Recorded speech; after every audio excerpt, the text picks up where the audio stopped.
What's up, you guys? Welcome back to my channel, Real Talk Recovery, where we talk about recovery from addiction and I share my life with you. My name is Nicole and I'm in recovery. My sobriety date is July 13th of 2015 and I am at my mom's house tonight, so I'm going to do about a 30-minute live tonight. I'm not going to stay on for a long time because my little boy is painting a Santa Claus and we're relaxing and hanging out and having a good time, so y'all know how that goes. And y'all already know. Yeah, boy. Yeah, boy. Nate wants to say hi. So, what did you think about that? My dad's new car, Brian. Isn't that cool? That was his bucket list car. So, he finally got it. Hey, Misty. Hey, Jen. Hey, y'all.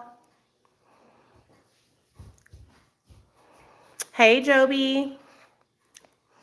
Oh, Nate. She said, hey, Nate, love you. So, hey, Chrissy. Hey, Marilyn. Hey, y'all. Hey, everybody. So, what I was thinking we could do tonight, you guys, since it's getting closer to the holidays, is I was thinking that we could talk about the things that we're grateful for and kind of just reflect on. Well, I'm going to reflect on what my life was like in active addiction, and I'm going to share with you guys how my life has changed since I've gotten sober. So tonight's going to be like just a gratitude meeting where we chit chat and we talk about gratitude. I don't have my computer to put a link in the chat, otherwise I would have a link in the chat so you guys could come up and share. But if you put down what you're grateful for in the comments, I'm going to be reading you guys' comments as they go by. So, I will do my best to read every person's comment. Hey, James. Nice to see you in here. Hey, Mama. Hey, Shelly. Hey, everybody. I'm so glad y'all are coming in. So I guess I will get started and tell y'all all the things that have changed. Okay, so this is to encourage anybody out there that is still in active addiction, who thinks that they can't get their life together or they can't get sober. I want you guys to understand that I'm literally living proof that you can change your life. Hey, Vicky. There was a time where I wasn't allowed to come into my parents' house because I'll tell you why. I was in my active addiction and my mom had came home early and I had gotten in the house because I knew where they put their spare key, and I had gotten into my dad's syringes because my dad has to take insulin, allergy shots. Allergy shots. And I had gotten into my dad's syringes and I was in the bathroom and I was injecting methamphetamine in my mom's bathroom, and she came home early. Well, she came home early and I heard her coming up the driveway, so I hurried up to clean up what I had, and I left behind a lot of paraphernalia. And so I left and drove off, and my mom had my little nephew with her, and she came in and I had left everything lying out, you know what I mean? And that could have been really bad because my little nephew was like 3 or 4 at the time, like he was a little kid. And so I was not allowed to come back to the house anymore after that. I had already been kicked out, but they still kind of like let me come by and like get food and stuff like that. But after that, they were pretty much not going to be letting me come in anymore unless they were there. So, just the fact that I can come over and hang out with my parents and they want me to come over is a blessing, because there was a time where I don't think they wanted me to come around. You know what I mean? Yeah, I'm at my mom and dad's house right now. And I'm grateful that I can be with them now, Thank you so much. I appreciate you, man. So let me keep on going. So, okay. At the beginning, when I was first trying to get sober, you guys, it was probably a good, right after Nathaniel was born. Hey, Nate. It was like a year after my son was born when I finally got into treatment. But after Nathaniel was born, I was really torn between living my life in active addiction and being a mom. I knew that I didn't need to be getting high, but I also couldn't stop using, you know what I mean? And so I was constantly battling against myself, feeling extreme amounts of guilt and shame, crying all the time, fighting with my husband, fighting with my friends, because even though my friends were drug addicts, they still, for some reason, I don't know why drug addicts do this either, but like, I guess they felt like I was doing worse than they were because I had a child. You know what I mean? So even though they were sitting beside me getting high too, they would still really be hard on me about how I needed to change my life because I had a son, you know? And I already knew that. Like, I knew that I shouldn't be doing what I was doing, but I didn't know how to get better. So when I finally did get better, it was because my little boy got taken away from me. Y'all all know that story. And it was that was probably the worst thing that's ever happened, but the best thing at the same time. Like, I hate CPS, but I'm glad that it happened because it lit a fire under me. You know what I mean? My mom's going to be over here, just so you know, she's the co-host tonight. My mom said it gave me the kick in the ass that I needed. I needed to have a fire lit underneath me because I was just like not understanding. I don't know if it was that I didn't understand the severity of the situation, or if I just wasn't able to stay sober, you guys. I had never been able to stay sober. Every time I would go to treatment, I would come out and I would relapse. And I would want to stay sober. Like, I would have every intention of staying sober. I would get a sponsor, I would go to meetings, and then I would relapse. And so that first 6 months of getting sober, you guys, was scary and amazing and dramatic and overwhelming all at the same time. Yeah, my mom is like, she keeps it real, you guys, but she's the sweetest lady you'll ever meet. But also, like, whenever like I start trying to, like, especially when I was in my addiction, she got to that point where she was like understanding that addiction is a disease and that she wasn't going to let me ruin her life, because I was ruining my parents' lives because they were so worried about me, to the point where my dad was getting like physically ill from it, like gonna have a heart attack, you know. I was gonna kill my parents because they were so worried about me, so worried, you know. And so now I understand what they were going through, because I feel that same way with my husband when he's struggling. It makes me ill to think about him in his active addiction struggling. It's the hardest thing I've ever had to do, was to set boundaries and stop enabling my husband. It took me literally a year of him doing back and forth for me to finally just be like, okay, I'm gonna let you hit rock bottom. You know what I mean? I'm gonna let you hit rock bottom. I'm grateful for you. I'm grateful to have an opportunity to possibly find freedom from addiction. Chrissy, I'm so excited for you. I'm grateful for UAB. They've been so good to me. Is that the doctor's office you go to, Bobby? Misty says, I love your mother.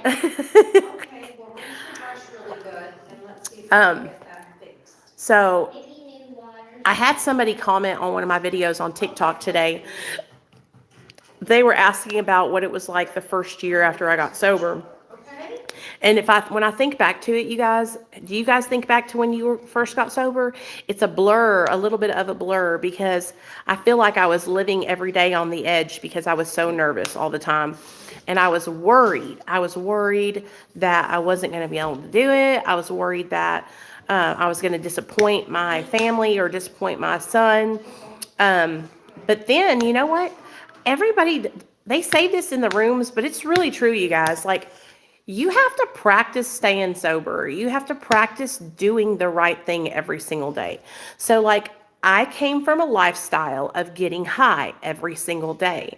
I came from a lifestyle of manipulating, lying, cheating, and stealing every single day to fund my addiction, okay? And so when I got sober, I had to change my behaviors. I had to do a total 180, I think is what it would be, because I had been so used to lying, cheating, stealing, manipulating, and that's really, like, I was good at it. That was like what I fell back on in my addiction. That was how I got by. So what I had to start learning to do was I had to start learning to use my hustling mentality in my sobriety. I had to learn how to hustle for the right reasons. So I had to start hustling to stay sober. And I'm telling you guys, using social media as an outlet to talk about what I'm going through and to share with others, it was just what I needed to help me stay accountable, you know? I know, Brian. It's hard because when we think back to it, you guys, we think about, I think about the things that I did, but I'm telling you guys this, like when you're in your active addiction, you are just doing what you have to do to get by. That was our survival skills, okay? Like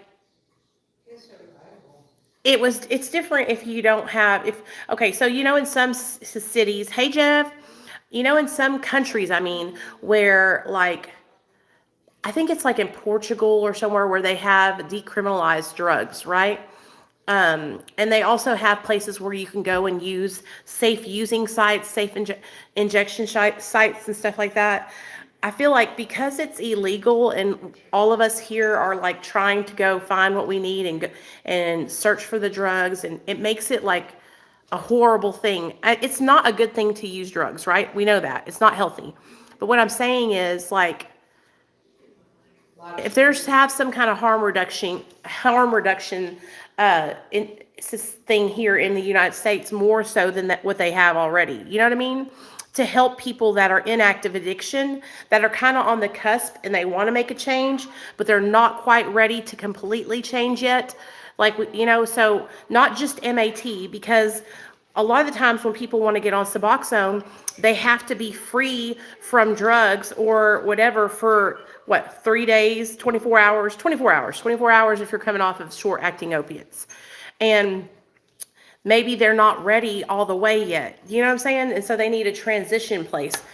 But instead, that's not, we didn't have anything like that, right? So I was running around lying, cheating, stealing, manipulating, hurting, harming others. And that is not what I was raised up to do. Like, I knew better than to be doing those things. But when you are searching for drugs and that's the only thing that makes you feel better, it's like, it is what it is. Like, I was going to be doing what I was going to be doing. So when I got sober, I had to learn how to use that same mentality. Hey, prayed up.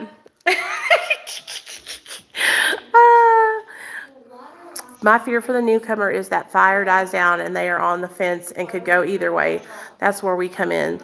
Yeah, you guys listen to me. Like, I'm telling you guys so much. Like, I cannot explain to you guys enough how much it keeps me going to have people that reach out to me and just ask for help or suggestions. Just people that call and they say, hey, like I answering the phone for Dr. B and them.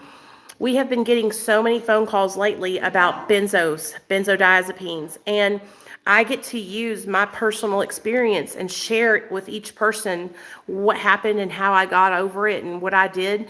And that, just being able to do that with people every day is just it's a blessing. It helps me so much to be able to talk about what I've been through. It really, really does. It is like healing, So hustling, using my hustle and mentality for the good instead of using it to fill my body with drugs and alcohol. Now I just got to figure out how to find out how to hustle to lose this damn weight, and then we will be on point. Oh, that's awesome, Jeff. Congratulations, man.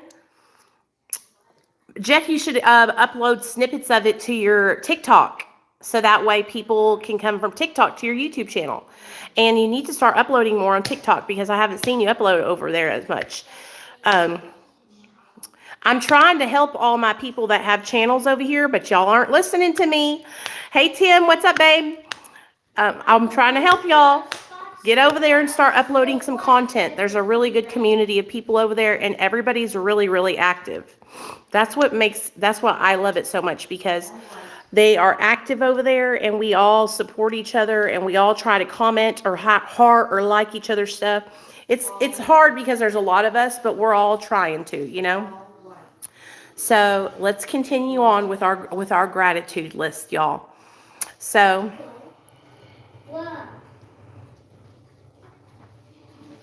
that's awesome, Tim. Hey, CG, what's up, babe? We're talking about gratitude and gratitude to be sober. And I'm especially grateful to be in recovery because it's getting cold outside. It's getting cold outside. And I remember, you guys, there was, after I lost my car because my parents wouldn't pay for it to get out of the impound. Because you didn't deserve that to have that car. Because you were still in your active addiction. And Why wouldn't you get my car out of the impound? Because that would be enabling you. If your car was a priority to you, then you would have handled it. But it wasn't. Drugs were your priority. And I love you too much She took to let you kill somebody. You guys, and listen, when they told me they wouldn't get my car out of the impound, I think this is probably the first time y'all ever really told me, like, no, for real, on like a serious situation like that. And so when they said no, I was like, what do you mean no? That small word. That was my car. I was so upset. So then, y'all, hustling mentality, I'm telling you. I couldn't get my parents to help me, so I put my car for sale on the Facebook Marketplace, even though it was an impound, and a lady bought it from me for $3,000. She paid the impound fee and then gave me like $2,700, and I signed the title over to her. And I'm telling you guys, like, if you are an active addict, you can make anything happen. So when you get in your recovery, you can definitely make stuff happen. You know, we are so freaking smart, you guys. Like, desperation. Yes. Desperation. When you're desperate and you need, I told you they weren't enablers. I told you, I think some people don't believe me when I say that my parents didn't play around. I don't know why I have struggled so much with enabling my husband. I guess it's because I'm an addict too. Because you're sensitive to it. Yeah, it's so hard. You owe him and you don't. It's He's a good man, but he's going to be a better man when you let him stand on his own 2 feet, Nina. That's right. It's really hard because when you are entangled with somebody who is an addict and you are like in a relationship with them, it's so hard because you kind of, as an addict myself, I think about how I struggled and how it felt. And but then there's also some places where I'm not sensitive to him at all. And I am like really hard on him about it because I'm like, listen, if I'm staying sober, you can stay sober. And then I start getting angry, you know? You're only responsible for your own sobriety. That's a hard lesson to learn. That's hard. Yeah. CG says, I remember sleeping in my car with it not running, having to save what little gas I had. I bet you that was cold, huh? I've slept in my car. I've slept in a car a couple times, but for the most part, I was always able to hustle somebody to let me sleep in their house on their couch. When I worked for Kroger, you guys, I used to ask my customers if I could sleep at their houses. And I'm telling you, I always managed to get somebody to let me stay the night in their house. Isn't that crazy? Like, I could have been sleeping in an axe murderer's house or something, you know? So what's left? James, I know that's right. I must be real happy then.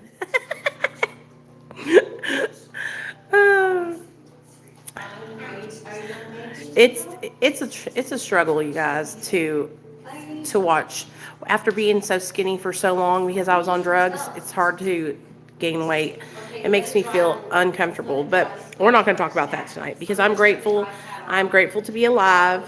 I am grateful to be sober. I'm grateful to have my son back. Like right now, my little boy's over there painting a Santa Claus ornament so that way he can put it on the tree. I would have never been able to do that with him in active addiction because I wouldn't have cared, Wait, right? tell them about my... Nate bought merch for the first time. His shirt that he has on is the Unspeakable merch. And we love it, Nate. Yes, James, they do.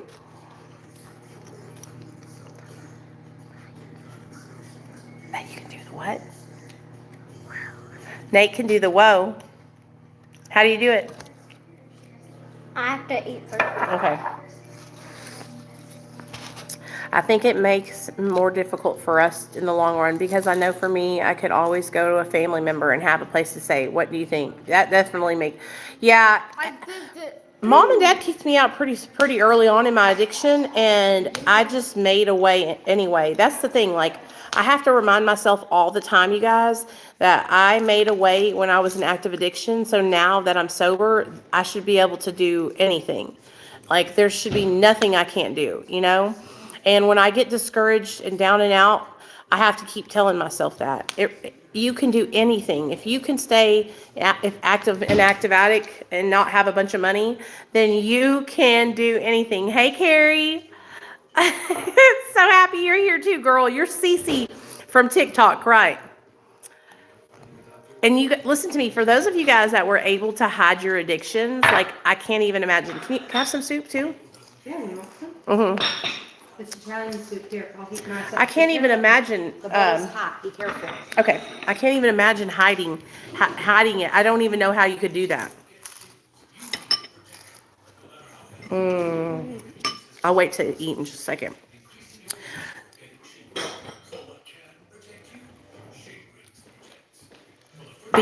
Remembering where I came from, a lot of people also ask me, like, why do you talk about your addiction? Why do you talk about what you did in your addiction? Because Same reason celebrities talk about where they came from if they want to remain humble. it reminds me where I came from. It reminds me what it was like when I was struggling, you know, and I need to remember that because I have such a hard time. That's why I used to relapse all the time. I would relapse because I would get into this mode where I would be like, I'm doing so good. I got this job. I can work all these hours. I'm making all this money. And I would not focus on the fact that I'm an addict. And I would forget that I was a person who struggled with addiction. You know, I would just forget it, totally forget it, and then just relapse. And I don't know why I was so bad. I didn't understand that was what was happening, though. I thought that, like, I'm supposed to get better. I'm supposed to just be able to move on with my life and stay sober. But in my experience, I cannot forget. Like, I have to constantly reflect on my past. What would you like to drink? Because my past is what keeps me from, remembering my past keeps me from repeating my past. Remembering my past and reflecting on my past keeps me from repeating my past over and over and over again. When I tried to forget my past and not focus on it, that's when I repeated it all the time.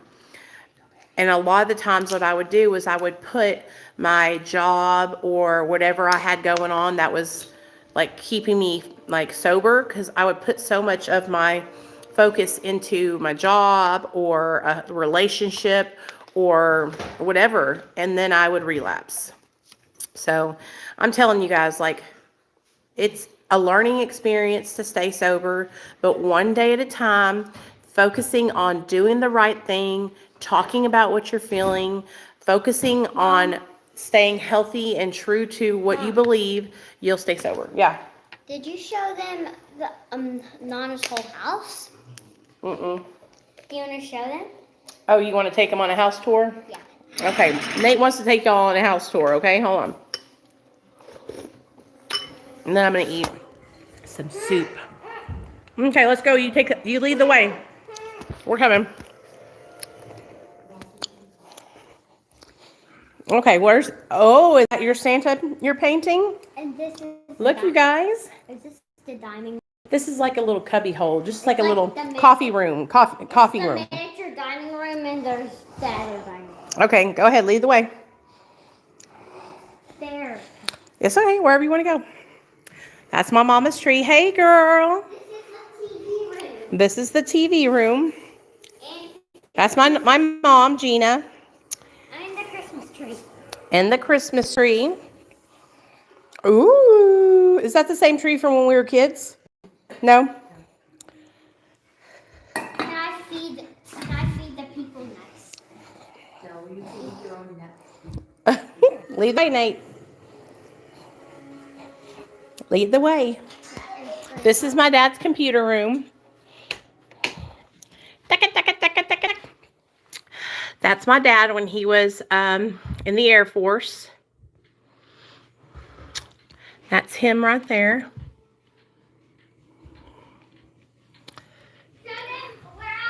This is all my dad's memorabilia stuff. Look at the it up there, you guys. Oh, let me show you a picture of my grandma. That's my grandma right there. The one that passed away. And that's her when she was a little girl. Don't I look like her? Oh my God, did I just show a credit card? I hope I didn't. I don't know if I did. Oops. I'm coming, Nate. Oh, chest. What was that? Okay, keep going. Oh, guys. Oh, does he not work anymore? It works. Okay. Come on, keep on going.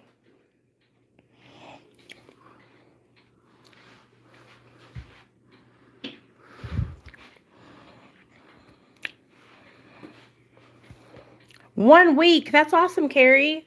Hey, Apex, what's up, baby? Yeah, and wait, no, This is the spare bedroom where Nate plays Nintendo. This is a gaming room This is the gaming room. where you can jump off the beds. Whee! And I'll show you guys a good hiding spot. Hold on. A good hiding spot, y'all. And one more. You can go under here. Yay! Yes, my dad is into all kinds of stuff like that. He has all kinds of different like little pictures and stuff around the house. And can I show them the second? Yes, you come over here and show them. Who's that? Fortnite skin. Fortnite. Dana. Okay, my loves. I'll show them the I'm going to go eat, but I wanted to come on and just do a short video with you guys and hang out. Mom. Nate, I'm going to go eat. Wait. Show him. Go ahead. I have to show them something. He wants to show y'all something else. Walk through here. Okay. Walk through there. Okay. Now what? Just walk. Okay. No, where I am. Oh, okay. What? Bam! Oh, mercy. I love you guys. I usually do an hour and we usually have like a meeting, but I'm at my parents' house, so I'm going to jump off here. I love you guys. Bye.